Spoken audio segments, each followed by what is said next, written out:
Hi നമസ്കാരം പ്രിയപ്പെട്ടവരെ. വളരെ വ്യത്യസ്തമായിട്ടുള്ള രണ്ട് മൂന്ന് വീഡിയോകൾ എൻ്റെ പ്രിയപ്പെട്ട പ്രേക്ഷകരെ ഞാനിന്ന് കാണിക്കുന്നുണ്ട്. കാരണം നമ്മുടെ ഇന്ത്യ എന്ന് പറയുന്നത് ഒരുത്തൻ്റെ തന്തയുടെ വകയല്ല എന്ന് നമ്മൾ ആർജവത്തോടെ പറയാൻ കാരണം ഇവൻ്റെ ഒന്നും ഔദാര്യത്തിലല്ല നമ്മളിവിടെ ജീവിക്കുന്നത്. നമ്മുടെയൊക്കെ പൂർവികന്മാർ ബ്രിട്ടീഷ് നായ്ക്കളോട് പൊരുതി നേടിയ സ്വാതന്ത്ര്യത്തിലാണ് നമ്മളെല്ലാവരും ജീവിക്കുന്നത്.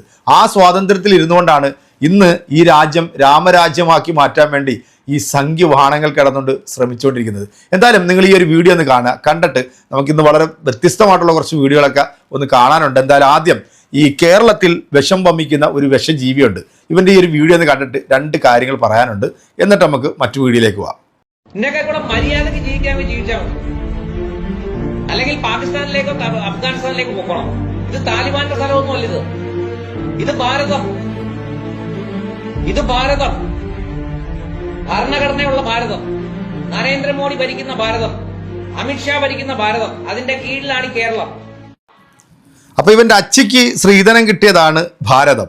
പിന്നെ ഭരണഘടനയുള്ള ഭാരതം, നരേന്ദ്രമോദിയും അമിത്ഷായും ഭരിക്കുന്ന ഭാരതം. ഭരണഘടനയെ അംഗീകരിക്കാത്ത ഈ ഊളകളാണ് ഭരണഘടനയെ കുറിച്ചിട്ട് ഇപ്പോൾ പറയുന്നത്. കാരണം ഭരണഘടന തന്നെ മാറ്റി അത് അവരുടെ രീതിയിൽ കൊണ്ടുപോകണമെന്ന് ആഗ്രഹിക്കുന്ന കുറെ വേട്ടാവളിയന്മാരാണ് ഇവന്മാരെല്ലാം. അതുകൊണ്ട് ഭരണഘടനയെ കുറിച്ചിട്ടൊന്നും ഒരക്ഷരം പോലും നീ ഒന്നും മിണ്ടിപ്പോരുത്. അതിനുള്ള യോഗ്യത നിനക്കൊന്നുമില്ല. പിന്നെ ഈ രാജ്യത്തിൻ്റെ സ്വാതന്ത്ര്യത്തിൽ ഒരു കണിക പോലും പങ്കില്ലാത്ത നീയൊക്കെയാണോ ഈ 10-15 വർഷമല്ലേ അയാളുടെ ആ സംഖ്യകളെ നീയൊക്കെ ഈ രാജ്യം ഭരിക്കാൻ തുടങ്ങിയിട്ട്? അതിനു മുമ്പ് ഈ രാജ്യം ഭരിച്ചുകൊണ്ടിരുന്ന കോൺഗ്രസും അതിനു മുമ്പ് ഏതാണ്ട് 800 വർഷത്തോളം ഇവിടുത്തെ മുഗൾ ചക്രവർത്തിമാർ ഭരിച്ച രാജ്യമാണ് നമ്മുടെ ഇന്ത്യ. അന്നൊന്നും നീ പറയുന്ന രീതിയിലൊന്നും നടക്കും. പിന്നെ പാകിസ്ഥാൻ നിനക്ക് അത്രയ്ക്ക് വലിയ പ്രിയമാണെന്നുണ്ടെങ്കിൽ നീ അങ്ങോട്ട് പോകണം. കാരണം ഇവിടുത്തെ പല സംഖ്യകളും നമ്മുടെ രാജ്യത്തിൻ്റെ രഹസ്യങ്ങൾ പാകിസ്ഥാന് ചോർത്തി കൊടുത്തിട്ടുണ്ട്.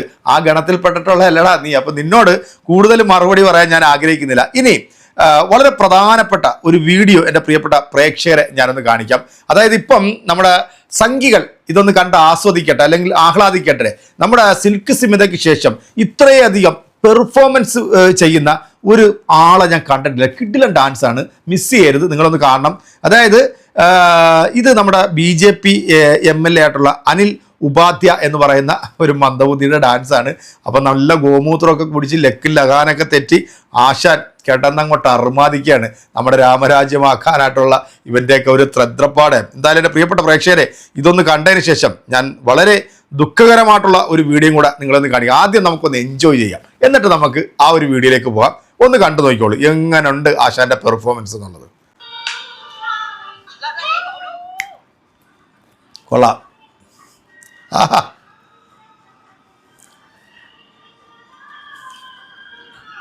അരെ വാ, പൊളി. ആഹാ,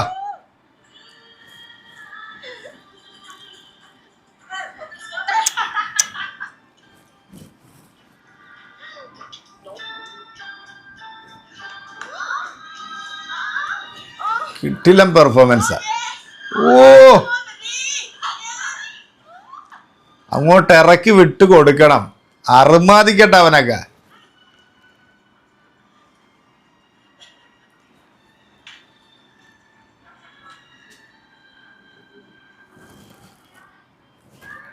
ആഹാ, ഒന്നും രണ്ടൊന്നും അല്ല, 3-4 പെണ്ണുങ്ങളൊക്കെ ഉണ്ടെന്ന് തോന്നുന്നു അവിടെ കേട്ടാ. വോട്ട് ചെയ്ത് വിജയിപ്പിച്ച് അവനൊക്കെ അങ്ങോട്ട് അറുമാദിക്കുക. നമ്മുടെ രാമരാജ്യമാക്കാനായിട്ടുള്ള ശ്രമത്തിൻ്റെ ഭാഗമാണ് ഇതൊക്കെ.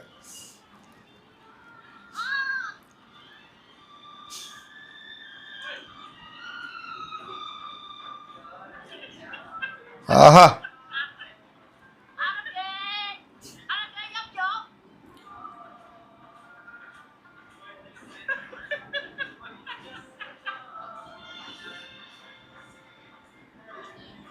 കണ്ടല്ലോ അല്ലേ?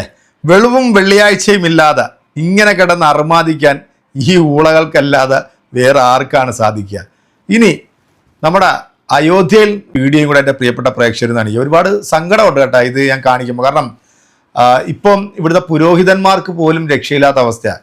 സംഖ്യകൾ എന്താണോ പറയുന്നത് അത് അക്ഷരം പ്രതി അനുസരിച്ചില്ല എന്നുണ്ടെങ്കിൽ പുരോഹിതന്മാർക്ക് പോലും രക്ഷയില്ല. അവന്മാരെടുത്തിട്ട് കിളയ്ക്കും. അതിനകത്ത് ഇപ്പം ജാതി മതമൊന്നും നമുക്കൊരു വിഷയമല്ല. തലയ്ക്കകത്ത് വല്ലം വേണ്ട ഈ നാറികളുടെയൊക്കെ. എന്തായാലും കണ്ടോ വീഡിയോ?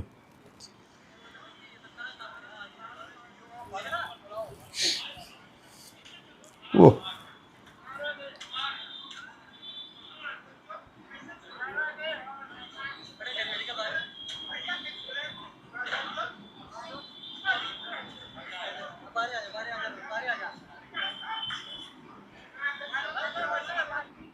നിങ്ങളിപ്പോൾ ഈ കണ്ട ഈ ഒരു വീഡിയോ വാരണാസിയിൽ ഒരു ബാർബർ ഷോപ്പിലാണ് ഈ ഒരു സംഭവം നടന്നത്.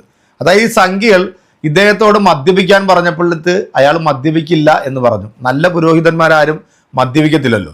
അപ്പോൾ ഇവന്മാർ ഈ ലക്കും ലഗാനും ഇല്ലാതെ കോണവും തെറ്റി ശ്രീരാമൻ മുദ്രാവാക്യവും വിളിച്ച് ഈ രാജ്യത്തെ മറ്റ് രാജ്യങ്ങളുടെ മുമ്പിൽ മോശമാക്കി ചിത്രീകരിച്ചുകൊണ്ടിരിക്കുന്ന നാറികളല്ലേ. അപ്പം ഇവർക്ക് എന്ത് പുരോഹിതൻ, എന്ത് രാജ്യം, എന്ത് രാജ്യസ്നേഹം ഇല്ല. ശേഷം പോലും ഇവന്മാർക്ക് 7 അയലത്തൂടെ പോലും പോയിട്ടില്ല. എന്തായാലും എൻ്റെ പ്രിയപ്പെട്ട പ്രേക്ഷകരെ, നിങ്ങളെന്തായാലും ഈ ഒരു വീഡിയോയും കൂടെ നിങ്ങളൊന്ന് കണ്ടു വയ്ക്കുക. നമ്മുടെ വിശകല അമ്മായി ഉണ്ടല്ലോ, വിശകല അമ്മായിക്ക് ഭയങ്കര സങ്കടമാണ്. ഇതുപോലെ കുറേ എന്താ പറയുക പുഴുത്ത ജന്മങ്ങൾ നമ്മുടെ സമൂഹത്തിൽ ജീവിക്കുന്നുണ്ട്. ഈ അമ്മായിക്ക് ഒരു വ്ളോഗർ കൊടുക്കുന്ന ഒരു മറുപടിയും കൂടെ ഉണ്ട് കേട്ടോ. എന്തായാലും നിങ്ങൾ ഈ വീഡിയോ ഇന്ന് നമ്മുടെ ഒരു വീഡിയോ ഒരു മിക്സഡ് വീഡിയോ ആണ്. അപ്പോൾ എല്ലാത്തിനെയും കുറിച്ചിട്ട് നിങ്ങളുടെ അഭിപ്രായം അറിയിക്കണം കേട്ടോ. അപ്പോൾ നമുക്ക് വീഡിയോ ഉണ്ടാക്കാം. തിരുവിതാംകൂറിലെ 5 ജില്ലകൾ, ആ 5 ജില്ലകളിൽ 1-ാം ക്ലാസ്സിൽ ആകെ ചേർന്ന, അതൊന്നും നോക്കണ്ട, 1-ാം ക്ലാസ്സിൽ ആകെ ചേർന്ന കുട്ടികളുടെ എണ്ണത്തേക്കാൾ കൂടുതലാണ് മലപ്പുറം എന്ന ഒറ്റ ജില്ലയിൽ 1-ാം ക്ലാസ്സിൽ ചേർന്ന കുട്ടികൾ. അതൊന്നും തിരിച്ചല്ല അവർ പറയുന്നത്. 5 ജില്ലകൾ, തിരുവനന്തപുരം മുതൽക്കുള്ള 5 ജില്ലകളുടെ ആകെ കൂട്ടിയാൽ, അത് മൊത്തം കൂട്ടിയാൽ അതിനേക്കാൾ കൂടുതലാണ് മലപ്പുറം ജില്ലയിൽ മാത്രമുള്ള 1-ാം ക്ലാസ്സിലെ അഡ്മിഷൻ ഉണ്ടായിരിക്കുന്നത്. ടീച്ചറെ, ഒരു സംശയം വേണ്ട ടീച്ചറെ. തിരുവിതാംകൂറിലെ 5 ജില്ലയിലുള്ള കുട്ടികൾ മലപ്പുറം ജില്ലയിൽ ഒറ്റക്കുണ്ട്. ഇത് ഭാരതം പിടിക്കാനാണ്. ഭാരതത്തിൽ ഭരണം പിടിച്ച് ഇസ്ലാമിക രാജ്യമാക്കാനുള്ള പോക്കാണ് ഈ പോണത്. അതുകൊണ്ട് ഇനി നിങ്ങൾ നോക്കിയിട്ട് കാര്യമില്ല. നിങ്ങൾ അയോധ്യയിൽ കർഷക നടത്തിയതല്ല. എങ്ങനെ കർഷക നടത്തിയത്? നമ്മളെ ബാബരി മസ്ജിദിൻ്റെ മുകളിൽ കയറിയിട്ട് തായികക്കുടം തച്ചു കൊടുക്കണ കർഷക, അതേമാതിരത്തെ കർഷക. ഹിന്ദുക്കളെ ഞാൻ പറയുന്നില്ല, അത് പറയാൻ പറ്റൂലല്ലോ. കാരണം നിങ്ങളപ്പോൾ ഹിന്ദു ഇല്ലല്ലോ. എല്ലാവരും വീട്ടിലും, നിങ്ങളെപ്പോലത്തെ എല്ലാവരുടെ വീട്ടിലും അതേപോലത്തെ കർഷക മുകളിൽ കയറി നടത്താൻ വേണ്ടി പറയും. എന്നെങ്കിൽ മാത്രമേ നമുക്ക് ഹിന്ദു രാജ്യമാക്കി ഇത് കൊണ്ടാൻ കഴിയുള്ളൂ. എങ്ങനെയുണ്ട്? അതായത് മറ്റ് ജില്ലകളിൽ 1-ാം ക്ലാസ്സിൽ വരുന്ന കുട്ടി, ഒരു 5 ജില്ല എടുത്ത് നോക്കി ഒരു 1-ാം ക്ലാസ്സിൽ വരുന്ന കുട്ടി മലപ്പുറം ജില്ലയിൽ ഒരൊറ്റ ക്ലാസ്സിൽ ഉണ്ടാവുമെന്നാണ് പറഞ്ഞത്. എന്തിനാണ് എൻ്റെ പൊന്ന് ചേച്ചി ഇങ്ങനെ ഇരുന്നുകൊണ്ട് വിലപിക്കുന്നത്? ഈ ശാഖയിലേക്ക് പറഞ്ഞു വിടുന്ന സമയത്ത് ഇവന്മാരോടൊക്കെ വീട്ടിൽ പോയിട്ട് വല്ല പണിയെടുക്കാൻ പറഞ്ഞാൽ ഇതിൻ്റെയൊക്കെ വല്ല ആവശ്യമുണ്ടോ? മലപ്പുറം ജില്ലയെക്കാട്ടി കൂടുതൽ കുട്ടികൾ ഈ പറയുന്ന സ്ഥലത്തൊക്കെ ഉണ്ടാകത്തില്ലേ? അപ്പം എന്തിനാണ് ഇങ്ങനെ നിങ്ങൾ ഈ അസ്വസ്ഥരാകുന്നത്? എന്തിനാണ്? കഴിവില്ലായ്മ ഇങ്ങനെ വിളിച്ചു പറഞ്ഞ് വീണ്ടും ജനങ്ങളെ കൊണ്ട് പറയിപ്പിക്കൽ. എന്തായാലും നിങ്ങൾ ആദ്യം കണ്ടിട്ടുള്ള ആ ഒരു വീഡിയോ ഉണ്ടല്ലോ അല്ലേ, അതായത് നമ്മുടെ BJPയുടെ MLAയുടെ ആ ഒരു 1-ാം തരം ക്യാബറ ഡാൻസ്. ഇതാണ് ഇന്ന് നമ്മുടെ രാജ്യത്തിൻ്റെ ഒരു അവസ്ഥ. ഏത് മേഖല എടുത്തു നോക്കിയാലും നമ്മുടെ കേരളം വിട്ട് മറ്റ് തമിഴ്നാടും കേരളവും വിട്ട് മറ്റ് സംസ്ഥാനങ്ങളിലേക്ക് പോയി കഴിഞ്ഞാൽ തലയ്ക്കകത്തൊരു വിവരവും ആൾതാമസവും ഇല്ലാത്ത ഇതുപോലുള്ള ചില കൂതറകൾ കിടന്നിട്ട് അങ്ങ് അഴിഞ്ഞാടുക. ഈ വോട്ട് ചെയ്ത് വിജയിപ്പിച്ച് വിടുന്ന ഈ പാവങ്ങളുണ്ടല്ലോ, അവരൊക്കെ ഭയന്നിട്ടാണ് ഇവനിക്കൊക്കെ വോട്ട് ചെയ്യുന്നത്. പിന്നെ നമുക്ക് കൂടുതലായിട്ട് ഇനിയിപ്പം ഇതിനെക്കുറിച്ചിട്ടൊന്നും പറയേണ്ട കാര്യമില്ല. ഏറ്റവും ലേറ്റസ്റ്റ് ആയിട്ട് വന്നിരിക്കുന്ന സുപ്രീം കോടതിയുടെ ഒരു സുപ്രധാന വിധി ഉണ്ടായിരുന്നു. അതായത് ED എന്ന് പറയുന്ന സംവിധാനത്തെ രാഷ്ട്രീയവൽക്കരിക്കുന്നു. അത് അതിരൂക്ഷമായ ഭാഷയിലാണ് ED വിമർശിച്ചിരിക്കുന്നത്. ഇന്ന് സംഘപരിവാർ പ്രസ്ഥാനത്തെയും അവരുടെ നേതാക്കളെയും ആരെങ്കിലും വന്നിരുന്നുകൊണ്ട് അവർ കാണിക്കുന്ന തെമ്മാടിത്തരത്തെ കുറിച്ചിട്ട് ഒരക്ഷരം മിണ്ടിയാൽ ED എന്ന് പറയുന്ന ഈ കിടുങ്ങാമണിയെ വിട്ട് അങ്ങ് പേടിപ്പിക്കുക, അവനെ റെയ്ഡ് ചെയ്യുക, അവനെ ഇല്ലായ്മ ചെയ്ത് കളയുന്ന ഒരു പരിപാടിയാണ് ഇന്ന് നമ്മുടെ രാജ്യത്ത് നടന്നുകൊണ്ടിരിക്കുന്നത്. എന്തായാലും സുപ്രീം കോടതി ഇതിനകത്ത് വലിയ രീതിയിലുള്ള ആ ഒരു ഇനിഷ്യേറ്റീവ് എടുത്തതിന് ഒരുപാട് നന്ദി, ബിഗ് സല്യൂട്ട്. കാരണം രാജ്യത്തിൻ്റെ പൗരന്മാർ, അത് അവരുടെ ഏക ആശ്രയം എന്ന് പറയുന്നത് അവസാനത്തെ ഈ കോടതി തന്നെയാണ്. എന്തായാലും പ്രിയപ്പെട്ട പ്രേക്ഷകരെ, നിങ്ങൾ ഈ കണ്ടിട്ടുള്ള എല്ലാ വീഡിയോകളും ചേർത്തുകൊണ്ട് ഇന്നത്തെ നിങ്ങളുടെ വിലയേറിയ അഭിപ്രായം കമൻറ്റുകളും അറിയിക്കുക. നമ്മുടെ അമ്മായിക്കും കൊടുക്കുക, അതുപോലെ തന്നെ നമ്മുടെ ക്യാമറയ്ക്കും കൊടുക്കുക. നമ്മുടെ രാജ്യത്തെ ഉന്നതികളിലേക്ക് എത്തിക്കാൻ വേണ്ടി ശ്രമിച്ചുകൊണ്ടിരിക്കുന്ന ഈ സംഘിവാണങ്ങൾക്കും നിങ്ങളുടെ കൃത്യമായിട്ടുള്ള മറുപടി കൊടുക്കുമെന്ന് പ്രതീക്ഷിച്ചുകൊണ്ട് അടുത്തൊരു വീഡിയോ കാണാം. അതൊരു എല്ലാവർക്കും